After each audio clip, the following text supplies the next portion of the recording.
Republican Virginia state lawmaker John Mcguire is hoping to unseat Virginia's 7th District U.S. Congresswoman, Democrat Abigail Spanberger. Mcguire served 10 years as a U.S. Navy SEAL and sniper instructor and currently represents Virginia's 56th House of Delegates district in the Virginia General Assembly. I spoke to Mcguire earlier this week on Virginia State Capitol grounds in Richmond, Virginia. He told me why he has decided to run for the United States House of Representatives. Well, I was a Navy SEAL for 10 years, and my whole life has been about service and sacrifice and bringing people together. That's what a leader does. And our oldest son went in the Navy. Our youngest son went to college, so my wife and I are empty nesters. And I was looking at a way to serve again, and I see that we're not being represented properly in Washington, D.C. You know, I think we're all sick and tired of politicians that say one thing in the district and go to Washington and do something different. And so I've lived here my whole life, and so I'm running for office to make sure that our values are being represented. Incumbent Congresswoman Abigail Spanberger is a former federal law enforcement officer and a former CIA operations officer. While at the CIA, Spanberger worked on classified matters of national intelligence, which included overseas intelligence gathering on terrorism and nuclear proliferation.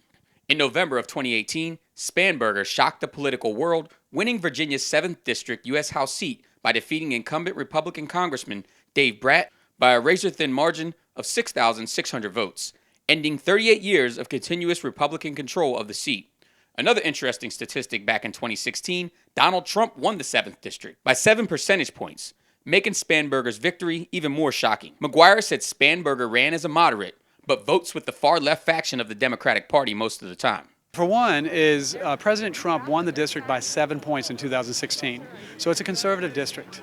And she ran as a moderate, but she votes 90% of the time with AOC and Nancy Pelosi. And I don't think anyone would say that that sounds like a moderate.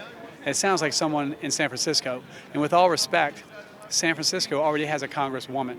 So this is a conservative district. I'm a conservative, and I would represent our conservative values. And I would certainly support President Trump. I mean, he's doing great things. The economy is better than it's ever been.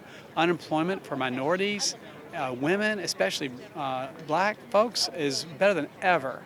So a lot of good things are going on, and I want to support those efforts. Speaking of voting records, I took the time to look up some of the crucial votes Mcguire has cast as a member of the House of Delegates. Mcguire voted against House Bill 5001 in the 2018 legislative session. House Bill 5001 was a bill that expanded Medicaid in Virginia. Ultimately, the bill passed the House of Delegates with bipartisan support on a vote of 68 to 30. And just as recently as this year, Mcguire was one of 5 lone lawmakers out of 100 that voted against a bill that eliminates a law banning sexual intercourse before marriage. The bill passed the House 95 to 5 with overwhelming bipartisan support. Also this year, Mcguire was the chief patron of House Bill 161, which would allow any person who is eligible to obtain a concealed handgun permit to carry a concealed handgun without a permit. The law died in committee and never saw a vote on the House floor. Speaking on the economy, I asked Mr. Mcguire if he agrees with economists and everyday people that point out that former President Barack Obama deserves credit for the current economic atmosphere since he slashed unemployment in half, and under his watch the stock market grew and America saw record numbers of continuous private sector job growth. Mcguire said he disagrees with that assessment. Say that, you know, as a Navy SEAL, as a veteran, men and women in the military, we fight for all Americans. And if somebody saved your life on the battlefield, you wouldn't care about their skin color, Republican, Democrat, tall or short. You know, we're human beings and we're Americans, and we can disagree. But for folks that say that, I would disagree, because, you know, actions are louder than words, and in every different way, he's done things that other politicians said they were going to do, and they never did. For example, moving the embassy to Jerusalem.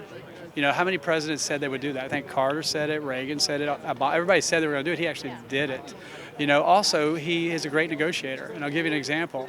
We have had some American hostages released for free, and I'm sure you heard about the airplane that landed in Iran with $1 billion in cash. Trump didn't spend $1 billion in cash, but he got them back for free. So he knows how to negotiate, and I wouldn't give Trump all the credit. I'd say it was a team effort. There are so many men and women that make up this country. It's not just the president, but his leadership is bringing those people together to get those things done. So I would definitely give Trump credit.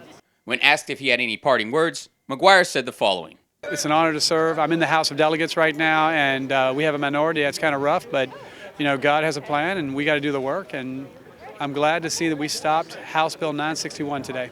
House Bill 961 was a bill that would ban the possession and sale of assault rifles in Virginia, as well as ban magazines that hold more than 12 rounds. The bill was shelved by the Senate Judiciary Committee, where it will be revisited after a state crimes commission conducts a study and reports back to them. To learn more about Delegate Mcguire and his candidacy, you can go to his website at Mcguire4Congress.com. And if you want more info on Congresswoman Abigail Spanberger, you can go to AbigailSpanberger.com. In Richmond, on Capitol grounds, Theodore Whitelow, breaking through news.